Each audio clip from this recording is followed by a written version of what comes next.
నమస్కారం, శ్వేత TV news కి స్వాగతం. హెడ్లైన్స్ చూద్దాం. రేవంత్ ఫేక్ వీడియోలు వైరల్ చేస్తున్నారు మోదీ. గుజరాత్ పెత్తనమా, తెలంగాణ పౌరుషమా చూసుకుందాం రేవంత్. కూటమి మేనిఫెస్టో అంతా మోసం, సీఎం జగన్. తెలంగాణలో డబుల్ ఆర్ ట్యాక్స్ తీసుకొచ్చారు. డబుల్ ఆర్ ట్యాక్స్ పై విస్తృత చర్చ జరుగుతోంది. వ్యాపారులు, కాంట్రాక్టర్లు ఆర్ఆర్ ట్యాక్స్ కడుతున్నారు. డబుల్ ఆర్ ట్యాక్స్ తో నల్లధనం ఢిల్లీకి చేరుతోంది. ఆర్ఆర్ ఎవరో మీకు ఇప్పటికే అర్థమై ఉంటుంది. ఆర్ఆర్ ట్యాక్స్ ను అడ్డుకోకపోతే సర్వనాశనం తప్పదు అంటూ ప్రధానమంత్రి నరేంద్ర మోడీ రేవంత్ రెడ్డిని టార్గెట్ గా ఫైర్ అయ్యారు. జహీరాబాద్ బీజేపీ విజయ సంకల్ప సభలో పాల్గొన్న ప్రధాని మోడీ బీఆర్ఎస్, కాంగ్రెస్ పై ఫైర్ అయ్యారు. కాళేశ్వరం ప్రాజెక్టు పేరుతో బీఆర్ఎస్ పెద్ద స్కామ్ చేసిందన్నారు. కాళేశ్వరం అవినీతిపై విచారణ చేస్తామని కాంగ్రెస్ మాట తప్పిందంటూ విమర్శించారు. ఓటుకు నోటు కేసును గతంలో బీఆర్ఎస్ తొక్కిపెట్టిందని, కాళేశ్వరం స్కామ్ ని కాంగ్రెస్ తొక్కిపెడుతోందని ఆరోపించారు. సార్వత్రిక ఎన్నికలు ముగిసిన తర్వాత కేసీఆర్ భాజపాతో పొత్తు పెట్టుకోబోతున్నారని సీఎం రేవంత్ రెడ్డి ఆరోపించారు. భారత్లో ఒక్క సీటు వేసినా అది వృధానే అవుతుందని అన్నారు. కారు కార్ఖానాకు పోయిందని, దానిని బజార్లో తోకానికి అమ్మాల్సిందేనని వ్యాఖ్యానించారు. భూపాలపల్లి జిల్లా రేకొండలో నిర్వహించిన జనచేతన సభలో రేవంత్ ప్రసంగించారు. వరంగల్ పట్టణానికి ఔటర్ రింగ్ రోడ్, ఎయిర్పోర్ట్ రాకుండా మోడీ అడ్డుకున్నారని విమర్శించారు. ఏపీలో విపక్ష ఎన్డీఏ కూటమి ఉమ్మడి మేనిఫెస్టో ఇవాళ విడుదల చేసింది. అయితే అనుకున్న సమయం కంటే దాదాపు 3 గంటల ఆలస్యంగా ఇది విడుదలైంది. ఈ కార్యక్రమంలో విపక్ష కూటమిలో విభేదాలు బయటపడ్డాయి. ముఖ్యంగా చంద్రబాబు, పవన్ కళ్యాణ్ మేనిఫెస్టో పట్టుకుంటే అక్కడే ఉన్న బీజేపీ జాతీయ నేత సిద్ధార్థనాథ్ సింగ్ అక్కడికి వచ్చినా దూరంగా ఉండిపోయారు. అంతేకాదు, ప్రధాని మోడీ ఫోటో కూడా మేనిఫెస్టోపై కనిపించలేదు. ఈ నేపథ్యంలో ఎన్డీఏ మేనిఫెస్టో విడుదలపై సీఎం వైఎస్ జగన్ స్పందించారు. బీజేపీ అధిష్టానం ఆదేశాలతోనే ప్రధాని మోడీ ఫోటో ఎన్డీఏ మేనిఫెస్టోపై లేకుండా పోయిందన్నారు. చంద్రబాబు, పవన్ మేనిఫెస్టోపై మోడీ ఫోటో పెట్టొద్దంటూ బీజేపీ అధిష్టానం చంద్రబాబుకు ఫోన్ చేసిందని జగన్ తెలిపారు. దీంతో చంద్రబాబు మేనిఫెస్టో అంతా మోసమని తేలిపోయిందన్నారు. అలాంటి మేనిఫెస్టోపై మోడీ ఫోటో వేసేందుకు బీజేపీ అంగీకరించలేదన్నారు. ఇచ్చిన ఈ మేనిఫెస్టోను ఒక బైబిల్గా, ఒక ఖురాన్గా, ఒక భగవద్గీతగా దీన్ని భావిస్తూ దీన్ని ఇంప్లిమెంట్ చేసిన పరిస్థితులు, దీన్ని ఇంప్లిమెంట్ చేసిన విధానం బహుశా దేశ చరిత్రలోనే ఈ 58 నెలలు అన్నది చిరస్థాయిగా చరిత్రలో ఎప్పటికీ కూడా నిలిచిపోతాయి. 2019లో ఇచ్చిన ఈ వాగ్దానాలన్నీ కూడా ఎంతో నిష్ఠగా మనం అమలు చేశాం. ఏ స్థాయిలో ఇది అమలు చేశాము అని అంటే, ఈ మేనిఫెస్టో అన్నది ప్రతి ప్రభుత్వ కార్యాలయంలో ఉన్న ప్రతి ఇంపార్టెంట్ అధికారి దగ్గర ఈ మేనిఫెస్టో ఉంది. ఏ స్థాయిలో ఇది అమలు చేశాము అని అంటే, ఈ మేనిఫెస్టో అన్నది రాష్ట్రంలో ఉన్న ప్రతి ఇంట్లో కూడా ఉంది. అంటే అన్నిసార్లు ఈ మేనిఫెస్టో వాళ్ళ ఇళ్ళకు పంపించాం. ప్రతి సంవత్సరం తర్వాత ఇదిగో ప్రోగ్రెస్ రిపోర్ట్, ఇదిగో అక్క, ఇదిగో చెల్లెమ్మ, ఇదిగో ప్రోగ్రెస్ రిపోర్ట్, ఇదిగో మా మేనిఫెస్టో, చెప్పినటువన్నీ మీరే టిక్ చేయండి అని మొట్టమొదటి సంవత్సరంలో 88%, 85%, 86% మొట్టమొదటి సంవత్సరంలో టిక్కు పెడితే చివరికి వచ్చేసరికి 99.5%, 99 ఎంత ధనంజయ్ ఎంత 99 చివరికి వచ్చేసరికి దాదాపు 99% పైచిలుకు 99% పైచిలుకు మేనిఫెస్టోను మనం ఇంప్లిమెంట్ చేసి ప్రజల చేతుల్లో ఇచ్చిన పరిస్థితి. ఇలా ఈ మేనిఫెస్టోను ప్రతి ఇంట్లో కూడా చేర్చిన పరిస్థితులు ఎప్పుడైనా ఉన్నాయా, ఏదైనా ప్రభుత్వం చేసింది అని అంటే అది కూడా ఈ 58 నెలల కాలంలోనే జరిగిందని కూడా చెప్పడానికి గర్వపడతా ఉన్నా.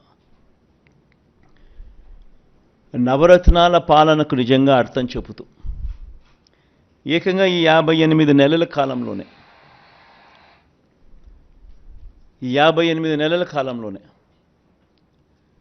ఏకంగా 2,70,000 కోట్ల రూపాయలు, మళ్ళా రిపీట్ చేస్తా ఉన్నా, ఏకంగా 2,70,000 కోట్ల రూపాయలు డీబీటీగా, అంటే నేరుగా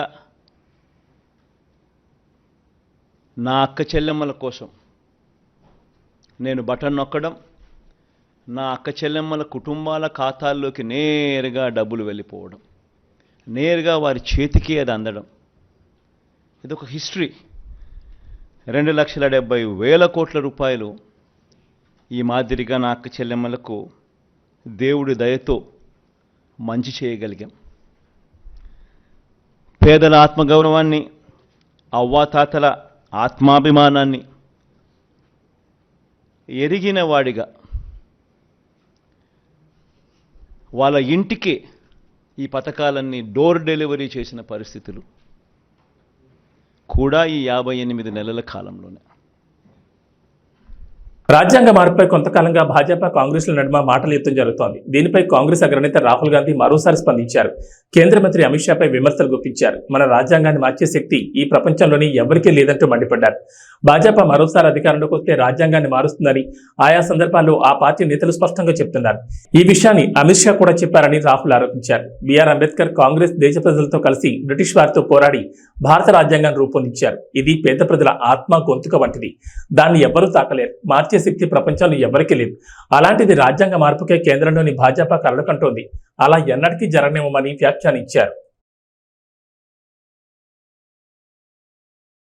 పెరూరులో సోమవారం సాయంత్రం ఘోర ప్రమాదం జరిగింది. ప్రయాణికులతో వెళ్తున్న బస్సు లోయలో పడింది. ఈ దుర్ఘటనలో 23 మంది చనిపోయారు. మరో 6 తీవ్రంగా గాయపడ్డారు. బస్సు తాయాబాంబా నుంచి లిమా వెళ్తుండగా కుస్కా జిల్లాలోని రహదారిపై ఈ ప్రమాదం జరిగింది.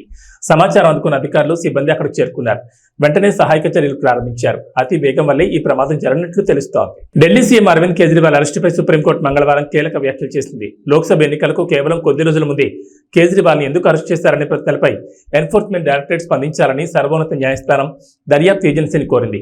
ఢిల్లీ మద్యం పాలసీ కేసులో ఈడీ తనను అరెస్ట్ చేసి రిమాండ్కు తరలించడాన్ని సవాల్ చేస్తూ అరవింద్ కేజ్రీవాల్ దాఖలు చేసిన పిటిషన్ విచారిస్తూ సుప్రీంకోర్టు బెంచ్ దర్యాప్తు ఏజెన్సీని ప్రశ్నించింది. వ్యక్తి స్వేచ్ఛ అనేది చాలా కీలకమైందని, దీన్ని మీరు నిరాకరించలేరని జస్టిస్ సంజీవ్ ఖన్నా పేర్కొన్నారు. ఇక కేజ్రీవాల్ను అరెస్ట్ చేసిన సమయం పైన ప్రశ్నలు తలెత్తున్నాయని అన్నారు. విచారణ చేపట్టడం, ఆపై పలు ఫిర్యాదుల పునరావృతం కావడం మధ్య ఎందుకు విరామం ఉందనే వివరాలపైన స్పందించాలని దర్యాప్తు సంస్థను సుప్రీంకోర్టు కోరింది. ఛత్తీస్గఢ్లో మరో భారీ ఎన్కౌంటర్ జరిగింది. నారాయణపూర్, కాంకేర్ జిల్లాల సరిహద్దుల్లో మంగళవారం ఉదయం భద్రతా దళాల కాల్పుల్లో 10 మంది మావోయిస్టులు మరణించారు. వీరిలో 3 మహిళలు ఉన్నారని పోలీసులు వెల్లడించారు. గత 15 రోజుల వ్యవధిలో మావోయిస్టులకు ఇది 2వ ఎదురుదెబ్బ. తాజా ఎన్కౌంటర్కు సంబంధించి అధికారులు తెలిపిన వివరాల ప్రకారం 2 జిల్లాల సరిహద్దుల్లోని అబూజ్మడ్లోని టేక్ మీటా, కాకూర్ అడవుల్లో మావోయిస్టులు ఉన్నట్లు సమాచారం అందింది. దీంతో నారాయణపూర్ ఎస్పీ ప్రభాత్ కుమార్ నేతృత్వంలో జిల్లా reserve guard, DRG, special task force, STF దళాలు సంయుక్తంగా సెర్చ్ ఆపరేషన్ చేపట్టాయి. మధ్యప్రదేశ్ చెందిన కాంగ్రెస్ చెందిన 3వ కీలక నేత రాహుల్ గాంధీ రాష్ట్రంలో ఎన్నికల ప్రచారం నిర్వహిస్తున్న రోజున 1000 మంది మద్దతుదారులతో బీజేపీకి ధీటుగా నిలిచారు. ముఖ్యమంత్రి మోహన్ యాదవ్, రాష్ట్ర పార్టీ చీఫ్ విడి శర్మ, మాజీ హోంమంత్రి నరోత్తమ్ మిశ్రా సమక్షంలో కాంగ్రెస్ మాజీ మంత్రి 6 సార్లు ఎమ్మెల్యే ఎన్నికైన రామ్ నివాస్ రావత్ ఈరోజు షియోపూర్ భారీ ర్యాలీలో బీజేపీలో చేరారు. ₹1 కూడా కట్టే పని లేకుండానే ఒక్కో కుటుంబానికి 25 లక్షల ఆరోగ్య బీమా కల్పించే పథకాన్ని దేశంలోని తొలిసారిగా ఆంధ్రప్రదేశ్లో అమలు చేస్తామని కూటమి ప్రకటించింది. ఎస్సీ, ఎస్టీ, బీసీ మైనార్టీలకు 50 ఏళ్లకే 4,000 పింఛను అందజేస్తామని, మత్స్యకారులకు వేట విరామ సమయంలో 20,000, ఆటో, టాక్సీ, లారీ, టిప్పర్ డ్రైవర్లకు 15,000 ఆర్థిక సహాయం చేస్తామని హామీ ఇచ్చింది. ఇసుకను ఉచితంగా అందుబాటులోకి తెస్తామని ప్రకటించింది. టీడీపీ, జనసేన ఉమ్మడి మేనిఫెస్టోను మంగళవారం ఉండవల్లిలోని చంద్రబాబు నివాసంలో ఎన్డీఏ నేతలు విడుదల చేశారు. మిత్రపక్షం భాజపా సూచనలు, సలహాలతో దీన్ని రూపొందించారు. టీడీపీ అధినేత చంద్రబాబు, జనసేన అధ్యక్షుడు పవన్ కళ్యాణ్, భాజపా రాష్ట్ర ఎన్నికల సహాయ ఇన్ఛార్జ్ సిద్ధార్థనాథ్ సింగ్ ఈ కార్యక్రమంలో పాల్గొన్నారు. తెలుగుదేశం పార్టీకి, జనసేన పార్టీకి వారి యోగంలో వచ్చిన రిప్రజెంటేషన్స్, అలాగే జనవాణి కార్యక్రమంలో వచ్చిన వినతులు కానీ, ఆన్లైన్లో వచ్చిన సూచనలు కానీ, అందరికీ 2 పార్టీలకు వచ్చిన సూచనలని క్రోడీకరించి ఈ మేనిఫెస్టో తయారు చేయడం జరిగింది. ముఖ్యంగా రాష్ట్ర ప్రజల నేటి అవసరాలను తీరుస్తూ రేపటి ఆకాంక్షలకు సాకారం చేసే ఈ మేనిఫెస్టోని కూటమి ప్రభుత్వం పరిశుభ్రంగా దీన్ని అమలు చేస్తుంది. దీంట్లో ముఖ్యమైన అంశాలు ఏమేమి తీసుకున్నామంటే, ఆంధ్రప్రదేశ్ ప్రజల భవిష్యత్తు ఆల్మోస్ట్ కత్తి మొనపైన వేలాడుతూ ఉంది. ప్రపంచంలోనే అత్యంత శక్తివంతమైన తెలుగు జాతి నేడు ఆంధ్రప్రదేశ్ పరిస్థితిని చూసి తలదించుకుంటుంది. లూటీ కోసమే 13 లక్షల కోట్లు అప్పు చేసి రాష్ట్ర ఆర్థిక వ్యవస్థను దివాళా తీయించారు. గత 5 ఏళ్లుగా అన్ని రంగాల్లో రాష్ట్రం తిరోగామి దిశలో పయనిస్తున్నది. సమాజంలో ఎటు చూసినా అభద్రత, అశాంతి, హత్యలు, ఆత్మహత్యలు కనిపిస్తున్నాయి. ధరలు, పన్నులు, ఛార్జీలు, అప్పుల బాధుడితో ఒక్కో కుటుంబం పైన దాదాపు 8 లక్షల భారం మోపారు. 10 రూపాయలు ఇచ్చి 100 రూపాయలు కొట్టేస్తూ పొద్దున్నే పథకం కింద డబ్బులు ఇచ్చి సాయంత్రం సారా కింద పట్టుకెళ్ళిపోయే ఈ ప్రభుత్వం చేస్తూ ఉన్నారు. పట్టభద్రుల నిరుద్యోగం 24%, దేశంలోనే ఏపీ మొదటి స్థానంలో ఉంది. రైతుల ఆత్మహత్యల్లో 3వ స్థానంలో, 18 ఏళ్లలోపు బాలికలపై జరుగుతున్న అత్యాచారాల్లో 2వ స్థానంలో ఉంది. పోలవరం నదుల అనుసంధానాన్ని గోదాట్లో ముంచేశారు. సంపద సృష్టి, ఉపాధి కల్పనా కేంద్రమైన ప్రజా రాజధాని అమరావతిని విధ్వంసం చేశారు. SC, ST, BC, minority subplan నిధుల్ని 1,00,000 కోట్లు దారి మళ్లించారు. ఇక అన్నా క్యాంటీన్లు కానీ, నిరుద్యోగ భృతి కానీ, పండగ కానుకలు లాంటి 100కి పైగా తెలుగుదేశం ప్రభుత్వ సంక్షేమ కార్యక్రమాలు రద్దు చేశారు. ముఖ్యంగా గత కొద్ది రోజులుగా నేను మాట్లాడుతాను ల్యాండ్ టైటిలింగ్ యాక్ట్ పేరు మీద.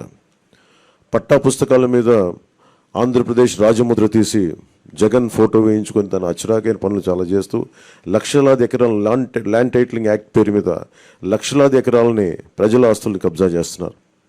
ల్యాండ్, శాండ్, వైన్, మైన్, గంజాయి, డ్రగ్స్, ఎర్రచందనం, రేషన్ బియ్యం మాఫియాలతో దాదాపు 8 లక్షల కోట్ల ప్రజాధనాన్ని కొల్లగొట్టారు.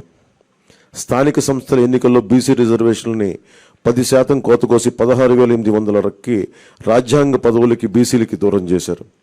విషపూరిత మద్యం పోసి 35 లక్షల మంది ఆరోగ్యాలు నాశనం చేశారు. 30,000 మంది ప్రాణాలు తీసి వారి భార్యలకి పసుపు తాడులు మంట కలిపారు. గృహ నిర్మాణం పేరుతో పేదల్ని అప్పులు పాలు చేశారు. ప్రశ్నించిన ప్రతిపక్షాలు ఎస్సీ, ఎస్టీ, బీసీ, మైనారిటీలని 600 మందిని హత్య చేశారు. వివేకానంద రెడ్డి గారి హంతకుల్ని ఇంకా కాపాడుతూనే ఉన్నారు. స్థానిక సంస్థలకు కేంద్రం ఇచ్చిన 12,000 కోట్ల రూపాయలని దారి మళ్లించారు. గ్రామ పట్టణాభివృద్ధిని దెబ్బతీశారు దారి మళ్లించి. ఈ విధ్వంస పరిస్థితులను చక్కదిద్ది రాష్ట్రాన్ని గాడిలో పెట్టేందుకే ఎన్నికల రూపంలో ఒక అవకాశం మన ముందుకు వచ్చింది. ఈ విధ్వంస పాలన సాగనంపి స్వర్ణాంధ్రను నిర్మించుకోవడానికే మా కూటమి అభ్యర్థులకి ఘన విజయం చేకూర్చాల్సిన అవసరం ప్రతి ఓటరు పైన ఉన్నదని విజ్ఞప్తి చేస్తున్నాం. తెలుగుదేశం పార్టీ చేసిన సూపర్ 6, అలాగే జనసేన ప్రతిపాదించిన షణ్ముఖ వ్యూహం, ఈ మూడిటితో కలిపి ముందుగా మేము 12తో ప్రారంభించి ఈరోజు సంపూర్ణంగా అన్ని ఎస్సీ, ఎస్టీ, అన్ని రకాల వర్గాలకి, ముస్లిం మైనారిటీలకి, క్రిస్టియన్లకి, అన్ని సంఘాల వాళ్ళకి, అన్ని రంగాల వాళ్ళకి చాలా సమగ్రంగా ఏర్పడిన కూటమి ఇది మన ఈ మేనిఫెస్టో. ఇది ముఖ్యంగా దీంట్లో నేను మీ దృష్టికి తీసుకొచ్చేది యువతకి 20 లక్షల ఉద్యోగాలు ఈ 5 సంవత్సరాల్లో, అలాగే నెలకి మనకి 3,000 రూపాయలు నిరుద్యోగ భృతి, స్కూల్కి వెళ్ళే ప్రతి విద్యార్థికి ఏడాదికి 15,000 రూపాయలు, ప్రతి రైతుకి ఏటా 20,000 ఆర్థిక సాయం, ప్రతి మహిళకి నెలకి 1,500 రూపాయలు, 19 సంవత్సరాల నుంచి 59 సంవత్సరాల వరకు, ప్రతి ఇంటికి ఏడాదికి ఉచితంగా 3 గ్యాస్ సిలిండర్లు, మహిళలకి ఉచిత బస్సు ప్రయాణం,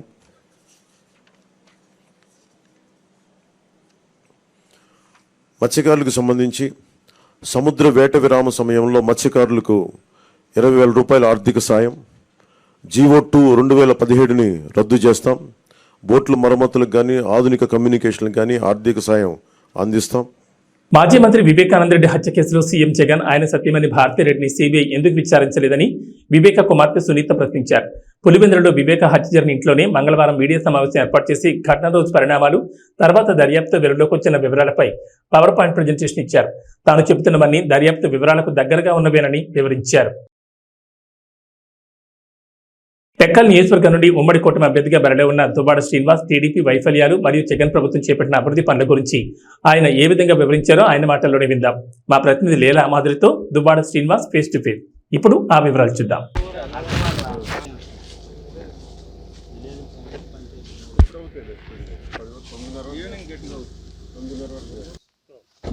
శ్రీకాకుళం జిల్లా టెక్కల్ నియోజకవర్గం నుంచి వైఎస్ఆర్సీపీ అభ్యర్థిగా దువ్వాడ శ్రీనివాసరావు గారు తన నియోజకవర్గమైన మదనాపురంలో ప్రచారం కొనసాగిస్తున్నారు. అక్కడ ప్రజల స్పందన ఎలా ఉంది, అసలు సార్ ప్రచారం ఎలా కొనసాగుతుంది అనేది సార్ని అడిగి తెలుసుకుందాం. సార్ చెప్పండి, గతంలో మీరు ఎంపీగా పోటీ చేశారు, ఇప్పుడు ఎమ్మెల్యేగా పోటీ చేయబోతున్నారు. అప్పటికి ఇప్పటికీ ఉన్న డిఫరెన్స్ ఏంటి, అసలు ప్రజల్లో స్పందన ఎలా ఉంది అనేది చెప్తారా?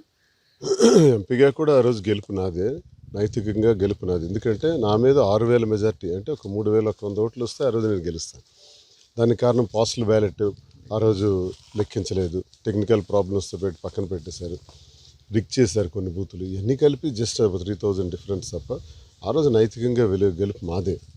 1,24,000 మెజార్టీతో గెలిచిన రామ్మోహన్ నాయుడు 2019 వచ్చేటప్పటికి 6,000 మెజార్టీకి దిగుజారు. ఈసారి ఖచ్చితంగా రామ్మోహన్ నాయుడు అడ్డంగా పోతాడు, ఇంక తిరిగి ఉండదు. మా టెక్కల్ కాన్స్టిట్యున్సీకి వచ్చేటప్పటికి 25,000 మెజార్టీతో గెలుస్తాం. ఇక్కడ మా గెలుపు నల్లేరు మీద నడక. ఎందుకంటే మేము చేసిన మా ప్రభుత్వంలో జగన్మోహన్ రెడ్డి గారు చేసినటువంటి అభివృద్ధి, స్వాతంత్ర్యం వచ్చి 75 ఏళ్ళు అయింది. 75 ఏళ్ళు అవుతూ తెలుగుదేశం పార్టీ ఆవిర్భవించి 40 ఏళ్ళు అయింది. ఆ 75 ఏళ్లలో కానీ ఈ 40 ఏళ్లలో కానీ శ్రీకాకుళం జిల్లాకు అత్యంత ఎక్కువగా నిధులు వచ్చిన సందర్భం రెండు సందర్భాలు. ఒకటి జలగం వెంగళరావు గారు ముఖ్యమంత్రిగా ఉండేటప్పుడు 72లో మోసదారికి 800 కోట్లు వచ్చింది. డాక్టర్ వైఎస్ రాజశేఖర రెడ్డి గారు ముఖ్యమంత్రిగా ఉండేటప్పుడు 1000 కోట్లు వచ్చింది. That's all. ఆ తర్వాత మనకి అత్యంత ఎక్కువ స్థాయిలో నిధులు వచ్చినటువంటి చరిత్ర ఇప్పుడు లేదు. కానీ జగన్మోహన్ రెడ్డి గారు ముఖ్యమంత్రి అయిన తర్వాత ఈ టెక్కలి నియోజకవర్గంలో 7,000 కోట్ల రూపాయల నిధులు తీసుకొచ్చాం. అభివృద్ధి కోసం, సంక్షేమం కోసం, పారిశ్రామికీకరణ కోసం. అంటే వలసలకు మాత్రమే పరిమితమైనటువంటి ఈ జిల్లా బిడ్డను చేత పట్టుకొని, పొట్ట చేత పట్టుకొని కూలి పనులకు వెళ్ళి హైదరాబాద్, నెల్లూరు, కర్నూలు, మద్రాసు ప్రాంతాలు కూలికి వెళ్ళి బ్రతికే కూలి బ్రతుకులు ఈ శ్రీకాకుళం జిల్లా. వలస జీవితాలు. ఎన్నాళ్ళు ఈ వలసలు? ఎందుకు మన ప్రాంతంలో బ్రతకూడదు? మన ప్రాంతంలో ఎందుకు పరిశ్రమలు లేవు? ఎన్నాళ్ళు పడుతుంది ఇంక పరిశ్రమలు రావడానికి? 75 ఏళ్ళు చాలదా? తెలుగుదేశం పార్టీ ఆవిర్భవించి 40 ఏళ్ళు కూడా ఇంకా చాలదా? ఎన్నాళ్ళు ఈ ఊడిగం చేస్తాం? జగనన్న ఆలోచించారు. ఎట్టి పరిస్థితుల్లో కూడా శ్రీకాకుళం నుంచి ఇక వలసలు ఉండకూడదు. ఇక్కడి వారు ఇక్కడే పనిచేసుకునేటట్టు, ఆత్మగౌరవంతో గౌరవంగా ఇక్కడే బ్రతికేటట్టు ఉండాలి అంటే పరిశ్రమలు రావాలి అంటే దానికి ఆ వాతావరణాన్ని క్రియేట్ చేయాలి. ఆల్రెడీ ఇక్కడ 6 లైన్ ఉంది, రైల్వే ట్రాక్ ఉంది, మద్రాసు వరకును. ఇక్కడ ఒక నౌకాయానం పోర్టు పెడితే బాగుంటుందని మూలపేట గ్రీన్ఫీల్డ్ పోర్టు ఏర్పాటు చేయడం జరిగింది. దానికి 4,360 కోట్ల రూపాయలు శాంక్షన్ అవ్వడం జరిగింది.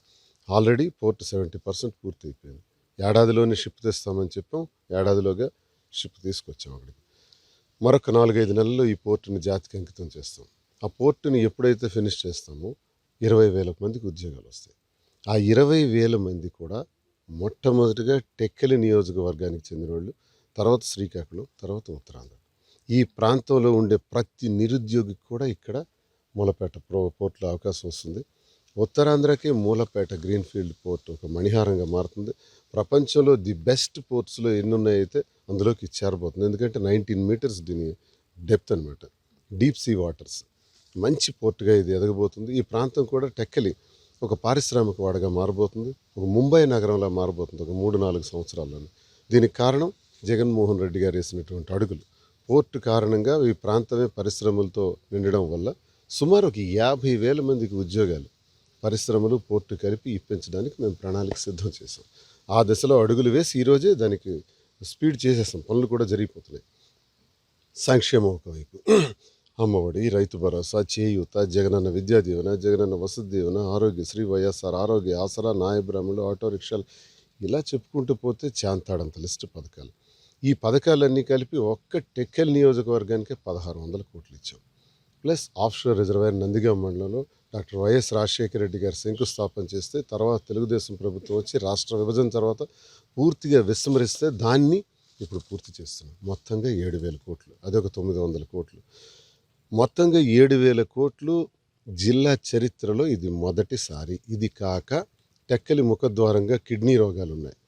దాన్ని పూర్తిగా నిర్మూలించడానికి పలాసలో ఒక కిడ్నీ రీసెర్చ్ సెంటర్, ఒక కిడ్నీ ఆసుపత్రి, హిరమండలం దగ్గర నుంచి త్రాగునీరు, ఇదంతా కలిపి 700 కోట్ల రూపాయలు. మా డివిజన్కి 8,000 కోట్ల రూపాయలు తెచ్చిన మొదటి సందర్భం. నేను ఒక్క మాట అడుగుతున్నాను, మా గెలుపు కారణాలు ఇవి. మరి తెలుగుదేశం పార్టీ ఆవిర్భావం నుంచి 40 ఏళ్ల చరిత్రలో ఎర్రంనాయుడు కేంద్ర మంత్రిగా ఉన్నాడు, అచ్చెన్నాయుడు రాష్ట్ర క్యాబినెట్లో ఉన్నాడు, రామ్మోహన్ నాయుడు 10 సంవత్సరాలు ఎంపీ చేశారు. ఏం చేశారో నేను చెప్పినట్టు ఒకటి చెప్పానండి. నేను ఈరోజు ఓడిపోయాం. మీరు అడిగినట్టే, మీరు ప్రారంభంలో అడిగారు ఎంపీ గురించి. ఎంపీగా ఓడిపోయాను, ఎమ్మెల్యేగా ఓడిపోయాం. జగనన్న ప్రభుత్వం ఉంది, మా ప్రభుత్వం ఉంది. ఆ ప్రభుత్వంలో భాగస్వాములైనటువంటి మేము జగనన్నతో ఎన్ని వేల కోట్లు టెక్కలికి తెచ్చాం. మరి తెలుగుదేశం ప్రభుత్వంలో ఎమ్మెల్యేలుగా మంత్రులుగా ఉన్నారు, ఏం తెచ్చారో చెప్పాలి. ఒక్క నిరుద్యోగ సమస్య తీర్చారా? ఒక్క ఎకరాకు సాగునీరు అందించారా? దమ్ముంటే అచ్చెన్నాయుడికి మేము ఇది చేసాం ఈ జిల్లాకని ఒక్కటి చెప్పమనండి. అసలు అచ్చెన్నాయుడికి టెక్కల్లో నామినేషన్ వేసే అర్హత లేదు. ఎందుకంటే ఒకటి ఏం చేయలేదు, 2 5 ఏళ్ళు అయింది అచ్చెన్నాయుడు ఎక్కడున్నాడో కూడా తెలియదు. ఇప్పుడు ఎన్నికలకు 15-20 రోజుల ముందు ఇప్పుడు కనబడుతున్నాడు. 5 ఏళ్లలో నువ్వు ఒక ప్రతిపక్ష పాత్ర పోషించడానికి ఎప్పుడైనా ప్రయత్నించావా? ఏ గ్రామానికి వెళ్ళావా? నువ్వు మంత్రిగా ఉండేటప్పుడు రాయవలస కార్మిక శాఖ మంత్రిగా ఉండేటప్పుడు రాయవలస ఫ్యాక్టరీని మూసేసినవే. భావనపాడు పోర్టు పేరుతో 15,000 ఎకరాలు భూ కబ్జా చేయాలని, ల్యాండ్ బ్యాంక్ చేయాలని చూసారే. ల్యాండ్ మీద ఉన్న దృష్టి పోర్టు మీద లేదు. టెక్కల్లోనూ నడి రోడ్డును ఉన్నటువంటి ఆర్టీసీ కాంప్లెక్స్ స్థలాన్ని 3 ఎకరాలని 49 సంవత్సరాలకి లీజుకు రాయించుకొని అది కాజేయాలని చూసారా? ఏంటి లంచాలు, రౌడీయిజం, గూండాయిజం, భూ కబ్జాలు? చెప్పండి. మేము అధికారంలో. కడప జిల్లా పోరుమామిడి మండలంలోని కొర్రపాటిపల్లి గ్రామ పంచాయతీలో టీడీపీ, జనసేన, బీజేపీ ఉమ్మడి కూటమి తరఫున పోటీ చేస్తున్న బద్వేల్ బీజేపీ అభ్యర్థి బొజ్జ రోషన్ను భారీ మెజార్టీతో గెలిపించాలని రంగసముద్రం ఎంపీటీసీ కలవకూరి రమణ మరియు పార్టీ కార్యకర్తలు ఇంటింట ప్రచారం నిర్వహించారు. ఈ సందర్భంగా మాట్లాడుతూ ప్రజలకు అందుబాటులో ఉండి ప్రజాసేవకు కూటమి అభ్యర్థి బొజ్జ రోషన్న బీజేపీ తరఫున పోటీ చేస్తున్నారని, ప్రజలను ఆయన ఆదరించి ఓట్లు వేసి భారీ మెజార్టీతో గెలిపించాలని కోరారు. ఈ కార్యక్రమంలో పార్టీ నాయకులు, కార్యకర్తలు పాల్గొన్నారు.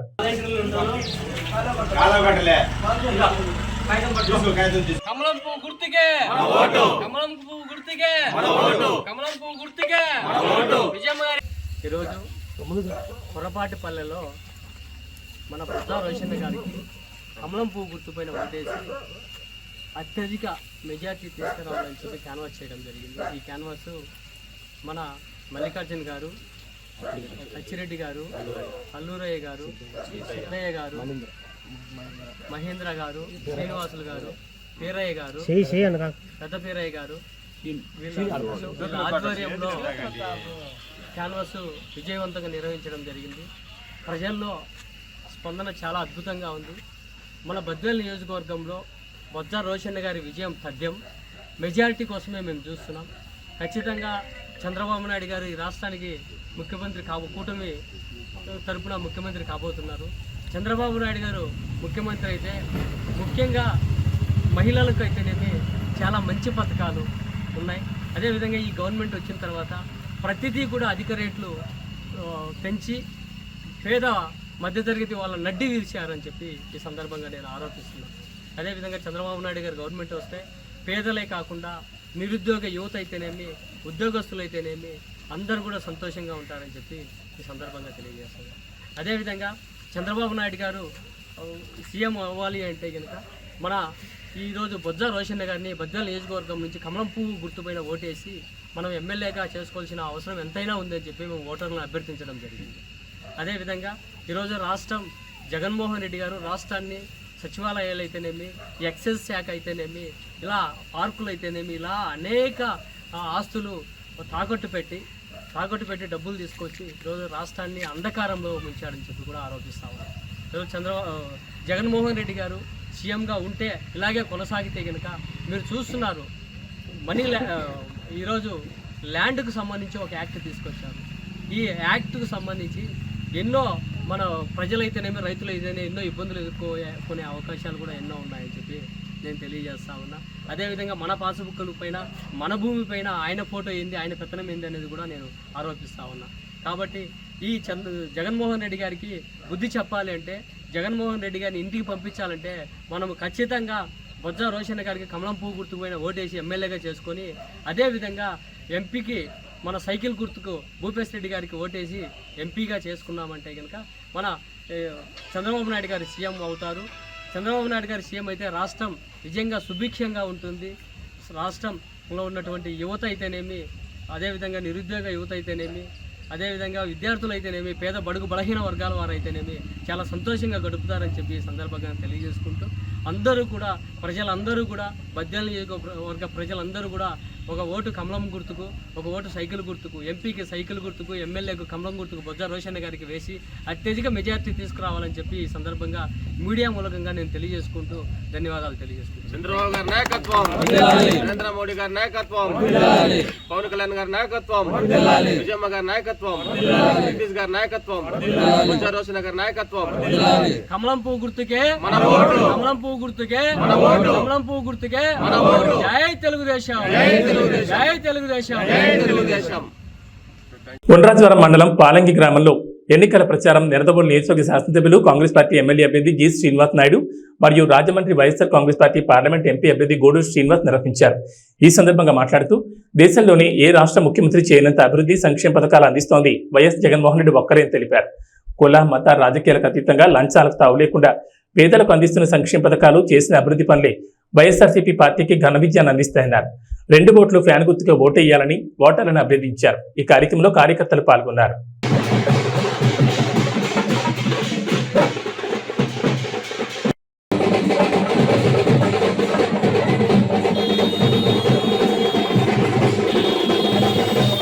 మన ఎంపీ అభ్యర్థి మా డాక్టర్ గూడూరు శ్రీనివాస్ గారు, మరి అదేవిధంగా మన సీనియర్ నాయకులు గొప్పల తమ్మయ్య గారు అమ్మా, అందరం కూడా కలిసి మీ దీవెనల కోసం మీ ఆశీర్వాదాల కోసం వచ్చామమ్మా. ఈ రోజు డాక్టర్ గూడూరు శ్రీనివాస్ గారు మన ఎంపీ అభ్యర్థిగా పోటీ పెడుతున్నారు రాజమండ్రి పార్లమెంట్ అమ్మా.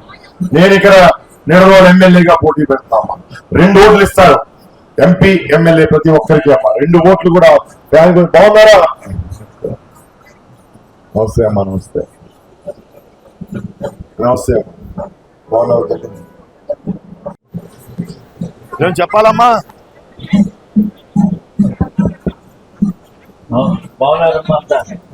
ఎలా ఉన్నావు?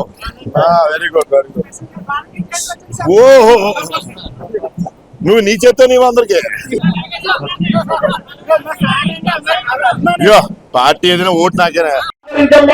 అమూల్యమైన పవిత్రమైన 2 ఓట్లు కూడా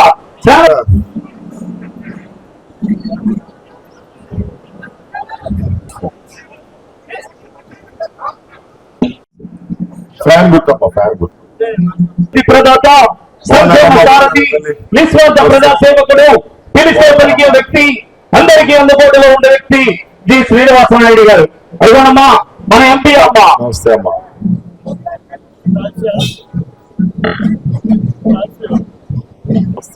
రాబోయే రోజుల్లో వాలంటరీ వ్యవస్థ